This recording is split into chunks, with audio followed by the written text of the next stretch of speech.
প্রত্যেকটা মানুষের জীবনেই বিলাসবহুল বাড়ি গাড়ি এগুলোর প্রতি ভীষণ ইচ্ছে থাকে। তবে কি জানো তো, আমার না ছোট থেকেই বিলাসবহুল বাড়ি গাড়ি কোনো কিছুর প্রতি কোনো ইচ্ছে নেই। আমি বরাবরই চেয়ে এসেছি একটা সুন্দর স্বাভাবিক সুন্দর সুস্থ একটি জীবন, যেখানে অন্যের কোনো হাত থাকবে না, অন্যের কোনো অবদান থাকবে না, অন্যের কোনো শাসন বারণ কোনোটাই থাকবে না। কেবল আমি নিজের মতন করেই সবটা গুছিয়ে করতে পারবো। ভগবানের আশীর্বাদে সেটুকু পেয়েছি।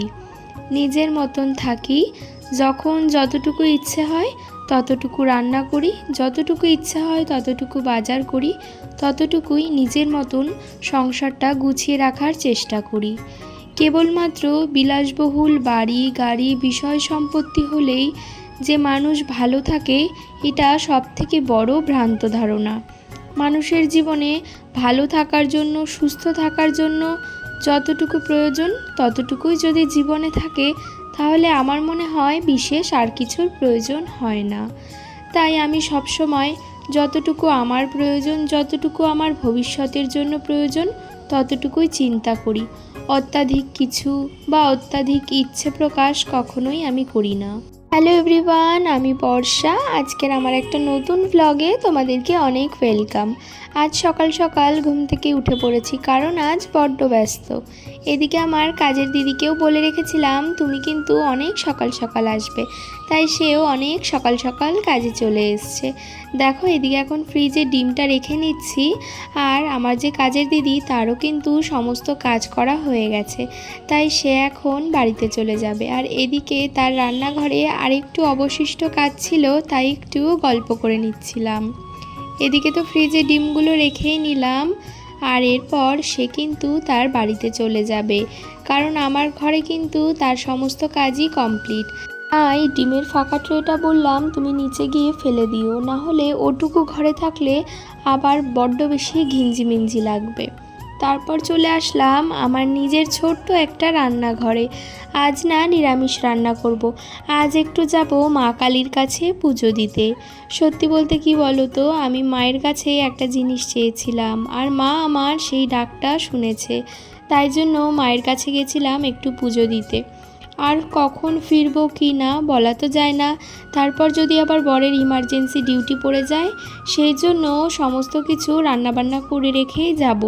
আজকে রান্না করব ভেজ ডাল, সঙ্গে গোল গোল করে আলু ভাজা আর বেগুন ভাজা। জানো তো, ঈশ্বরের কাছে জীবনের খুব গুরুত্বপূর্ণ একটা জিনিস চেয়ে রেখেছি। জানি না ভগবান কবে সেই ডাকটা শুনবে। আমি তো তোমাদেরকে শুরুতেই বললাম, আমার বা আমার স্বামীর, আমাদের দুজনের কারোরই ইচ্ছা নেই যে আমাদের বিলাসবহুল অনেক বড় বাড়ি হবে, গাড়ি হবে, বিষয় হবে, সম্পত্তি হবে, কারণ আমরা দুজনেই এগুলোর একদম পক্ষপাতী নই। আমরা দুজনেই পছন্দ করি একটা নিজেদের ছোট্ট বাড়ি, চলার জন্য যতটুকু প্রয়োজন ঠিক ততটুকু জিনিসপত্র। আর সত্যি বলতে কি বলো তো, যদিও বা এখন চেষ্টা করি যে ঘরের জন্য টুকটাক করে কিছু কেনার, কিন্তু যখনই ভাবি যে কিনবো, মানে এক পা যদি এগোই আরও 10 পা আমি পিছিয়ে আসি। তার কারণটা তোমাদেরকে বলি, যারা তোমরা নিয়মিত আমার ভিডিও দেখো তোমরা তো অনেকেই জানো যে আমার বরের কিন্তু ট্রান্সফারেবল জব, আজ এখানে তো কাল সেখানে। যদিও বা ভাবি ঘরের একটা জিনিস কিনবো, আবার কিন্তু পিছিয়ে পড়ি, কারণ অনেক জিনিসই যখন আমার বরের অন্য জায়গা থেকে এখানে ট্রান্সফার হয়েছিল, মানে আমরা এখন যেখানে আছি, আমার একটা রাধাকৃষ্ণর ফটো ফ্রেম ছিল, সেটা জানো তো ভেঙে গেছিলো। তবে সেটা আমার এত সুন্দর শখের ছিল, সেটা কিন্তু আমি এখনও বাইরে কোথাও ফেলে দিইনি বা কিছু করিনি, আমি সেটা ঘরেই রেখে দিয়েছি। আর তাই যদিও বা ভাবি ঘরের কোনো আসবাবপত্র কিনবো বা কোনো জিনিসপত্র কিনবো, সেটাও কিন্তু কিনে উঠতে পারি না, ঠিক এই কারণের জন্যই। আর আমার বর যদিও বা বলে তুমি কি কিছু কিনবে ঘরের জন্য, একবার বলি হ্যাঁ কিনবো, কখনো কখনো জেদ করেও বলি যে এবার কিনবই, যা হয় হবে। তারপরে চিন্তা করি আমার বর তো পুরুষ মানুষ, ও তো আর আমাকে কিছু গোছাতে হেল্প করবে না, আর ও হেল্প করার টাইমও পায় না, ঘরে থাকারই সেরকম টাইম পায় না, না রেস্ট নেওয়ার টাইম পায়। তাই জন্য সব আবার আমাকেই টানাটানি করে যখন নেক্সট পোস্টিং আসবে আমাকেই সব গোছাতে হবে আর আমাকেই আবার সব কিছু টেনে টুনে নিয়ে যেতে হবে সেই নতুন জায়গায়। এই জন্যই কিছুই কিনি না। ঘরে এমন এমন জিনিস রয়েছে যা ভীষণ দরকার নিত্যদিনের জন্য, তাই জন্য সেটুকুই শুধুমাত্র ঘরে রেখেছি। এদিকে তো তোমাদের সঙ্গে গল্প করতে করতে বেগুন ভাজা হয়ে গেছে, ভাত আলু সেদ্ধ হয়ে গেছে, এখন কাঁকরোল ভাজা করছি, কারণ আমার বরের কাঁকরোল ভীষণ প্রিয়। আমরা এর আগে যেখানে ছিলাম, মানে আমার বরের এর আগে যেখানে পোস্টিং ছিল, সেখানকার লোকজনেরা কাঁকরোলকে বলতো ঘি করলা। আমি যখন নতুন বাজার গিয়ে বলি কাঁকরোল আছে, বলল যে না, করলা আর ঘি করলা আছে। তারপর বুঝলাম ওখানকার লোকজনেরা কাঁকরোলকে বলে ঘি করলা, আর আমরা তো সবসময় উচ্ছেকে উচ্ছেও বলি আর করলাও বলি। তো এই হচ্ছে ব্যাপার। আর এদিকে তো তোমাদের সঙ্গে গল্প করতে করতে আমি এখন স্নান করে আমার ঘরের পুজো দিয়ে নিয়েছি। তারপর আজ তো বললামই একটু যাব আমি মা কালীর কাছে পুজো দিতে। আর আজ না বর ডিউটি বেরিয়ে গেছে, তাই আজ বড্ড কেমন কেমন লাগছে যে বরের থানাতেই যাব আর বরই আজকে থানাতে নেই। তারপর ভাবলাম ঠিক আছে, কোনো অসুবিধা নেই, আজ তো আমার যেতেই হবে। আর আজ জানো তো আমি সকাল সকাল নিজেই বাজারে গিয়ে মা কালীর জন্য একটা জবা ফুলের মালা আর কিছু লুজ ফুল আর সঙ্গে মায়ের জন্য আলতা, সিঁদুর, একটু সন্দেশ, এগুলো কিন্তু আমি নিয়ে এসেছি। তো সত্যি বলতে কি বলো তো, আর এই যে দেখো, এই যে তোমরা ফটো ফ্রেমটা দেখতে পারছো, এটা তো আমার বর তারকেশ্বর থেকে নিয়ে এসছে। আর আমি ঠাকুরমশাইকে ফোন করেছিলাম যে ঠাকুরমশাই কী কী নিয়ে যাব, তো উনি আমায় যতটুকু বলেছেন আমি ততটুকুই নিয়েছি। আর টুকটাক আমার নিজের থেকে কিছুটা নিয়েছি। আমি জানি না যে আমি ঠিক মতন গুছিয়ে নিতে পেরেছি কি না। সত্যি বলতে একা থাকি আর যতটুকু সম্ভব ভগবানের জন্য নিচ্ছি যেহেতু, তাই মনে কোনো দ্বিধাদ্বন্দ্ব রেখে নিইনি। আমি মনে মনেই বলেছি, মা যতটুকুনি আমি নিয়ে যাচ্ছি তুমি ততটুকুনি গ্রহণ করো, কারণ আমি একাই সবটা গোছাচ্ছি। এদিকে তো আমি বরের থানাতে চলেই গেছিলাম, আর এদিকে কিন্তু ঠাকুরমশাইও চলে এসছে। আর এই যে দেখো, এই টমিগুলো না আমার বর থানাতে গেলে ওদেরকে একটু বিস্কুট টিস্কুট দেয়, আর দু একদিন আমার সঙ্গেও দেখা হয়েছিল, তাই জন্য ওরাও চলে এসছে এখানটায় আমার সঙ্গে একটু আলাপ পরিচয় করে নিতে, যদিও আলাপ পরিচয় আছে তারপরেও। আর তোমাদের সঙ্গে তো আর লাস্টে কোনো রান্নাই শেয়ার করতে পারিনি। ভেজ ডালটাও করে নিয়েছিলাম শুধুমাত্র গাজর দিয়ে, কারণ আজ ঘরে বিনসও ছিল না। আমাকে আবার দু একদিনের মধ্যে বাজার যেতে হবে, কারণ ঘরে বাজার একদমই কম রয়েছে। তাই ভাবলাম যে ঠিক আছে, পরে আবার বাজার যাব। এদিকে তো আমি চলে এসেছি মন্দিরে পুজো দিতে। আর আমাদের এই মন্দিরে ঠাকুরমশাই এত ভালো পুজো করেন যে কি বলবো তোমাদেরকে। আমাদের এই মন্দিরের ঠাকুরমশাই অনেকক্ষণ ধরে মন্ত্র বলেন এবং অনেক সুন্দর করে পুজো করেন, একদম মন ভরে যায়।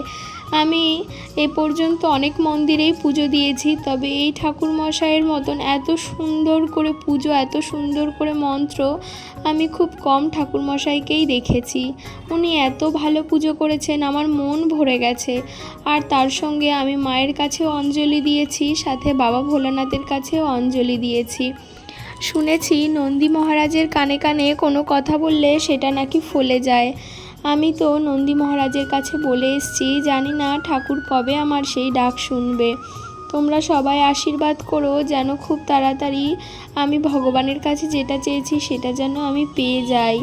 সত্যি বলতে তারপরে তো পুজো টুজো দিয়ে বাড়িতে চলে এসেছিলাম, খাওয়া দাওয়াও হয়ে গেছে, তোমাদের সঙ্গে আর কিছুই শেয়ার করতে পারিনি। তারপর বেরিয়ে গেছিলাম একটু বাড়িতে। আর বাড়িতে যাওয়ার পথে আবহাওয়াটা এত সুন্দর ছিল, রাস্তাটাও এতটাই নিরিবিলি ছিল, তাই ভাবলাম যে তোমাদের সঙ্গে আমি একটু এই ভিউটা শেয়ার করি। তোমাদের দেখতে ঠিক কীরকম লাগছে তোমরা কিন্তু অবশ্যই কমেন্ট করে জানিও। আজ সারাদিনের ব্লগ তো তোমাদের সঙ্গে টুকটাক যতটুকু পেরেছি শেয়ার করেছি। তোমাদের কেমন লাগছে তোমরা অবশ্যই জানিও। আর তোমরা যারা যারা নতুন আছো আমার চ্যানেলে, প্লিজ আমার চ্যানেলটি সাবস্ক্রাইব করে দিও আর পাশে থাকা বেল আইকনটি প্রেস করে দিও। যদি আমার ব্লগগুলো ভালো লাগে তাহলে তোমাদের কাছে নোটিফিকেশান যাবে, সেই ব্লগ আবার নেক্সট টাইম আপলোড করলে তোমরা দেখতে পারবে। এদিকে তো আমরা প্রায় কাছাকাছি চলে এসেছি, আর তার মধ্যে ভীষণ বৃষ্টি শুরু হয়েছে। আর তার মধ্যে আমার আবার ভীষণ ঠান্ডা লেগেছে, জ্বর হয়েছে, এদিকে আমার বরেরও জ্বর, আমাদের দুজনেরই শরীরটা বড্ড খারাপ। তারপর তো আবার বাড়িতেও চলে এসেছিলাম, যেহেতু আমাদের ফ্ল্যাট থেকে বাড়ির ডিস্টেন্স খুব একটা নয়, তাই যখন তখনই যাওয়া যায়। তারপর বাড়িতে চলে এসে রাতের বেলাতে এখন রুটি বানিয়ে নিচ্ছি। আর কি বলো তো, আমরা চেষ্টা করি বেশিরভাগ দিনই রাতের বেলাতে রুটি খাওয়ার, তবে সময় বিশেষ আর ইচ্ছে হয় না, তখনই ভাত বসিয়ে দিই। আর এদিকে এখন রুটি করব, আর বড়ও চলে এসছে। বরকে বললাম যে আমি আটা মেখেছি, তুমি কটা রুটি খাবে বলো। ও বলল যে 2, 3, 4 এরকম খাবো। আমি বললাম যে বেশ, তুমি তাহলে আমার পাশে একটা চেয়ার নিয়ে এসে বসো, আমি তোমায় গরম গরম রুটি দিই আর তুমি খেয়ে নাও। এরকম বেশ দুজনে গল্প করতে করতেই রুটিগুলো বেলে নিচ্ছিলাম। আর পাশে একজন থাকলে গল্প করলে কাজের এনার্জিও আসে আর কাজটা অনেক তাড়াতাড়ি হয়ে যায়। আর তারপর দেখো, আগে না আমি রুটিগুলো বেলে নিই, কারণ আমি তো অত ভালো রুটি বানাতে পারি না যে একসঙ্গে রুটি বেলবো আবার রুটি সেঁকবো। তাই জন্য আমি আগে রুটিগুলো বেলে নিই, তারপরে আমি রুটিগুলো ভেজে নিই। আর আগে তো আমি একদমই ভালো করে রুটি বানাতে পারতাম না, এখন তাও টুকটাক শিখেছি। যাই হোক বন্ধুরা, আজকের ভিডিওটা কেমন লাগলো অবশ্যই কিন্তু তোমরা কমেন্টে জানিও। আর তোমরা সবাই আমার পাশে থেকো, সাথে থেকো। আর ভিডিওটা যদি প্রথমবার দেখে থাকো অবশ্যই একটু কমেন্ট করে তোমরা জানিও। মাঝে মাঝে ভাবি যে ডেইলি করে একটা ব্লগ দেওয়ার চেষ্টা করব, কিন্তু সময়ের অভাবে দেওয়া হয় না। কারণ কি বলছি, আমার কিন্তু কোনোই কাজ নেই, কেবলমাত্র রান্না করা আর ঘর গোছানো ছাড়াও। কিন্তু তারপরেও যেদিন বরের একসঙ্গে ডিউটি, কোর্টে যাওয়া সমস্তটা একসঙ্গে পড়ে যায়, সেদিন আমি এত ব্যস্ত হয়ে পড়ি সকাল থেকে যে না আমি কোনো ব্লগ শ্যুট করতে পারি, না আমি কোনো ব্লগ এডিটের টাইম পাই। তাই জন্য আমি চেষ্টা করি যে টুকটাক করে ব্লগ করে রাখার, যেটা তোমাদের সঙ্গে শেয়ার করতে পারবো। আর তোমরা অনেকেই আমার ব্লগগুলো, কিছু কিছু ব্লগ অনেক পছন্দ করেছো, তাই আমার ভীষণ ভালো লেগেছে। এদিকে বরের সঙ্গে একটু ইয়ার্কি করে নিচ্ছিলাম রুটি বানাতে বানাতে। যাই হোক, আমি চেষ্টা করব এবার থেকে ডেইলি ব্লগ তোমাদের সঙ্গে শেয়ার করার। সবাই সাথে থেকো, পাশে থেকো। Thank you.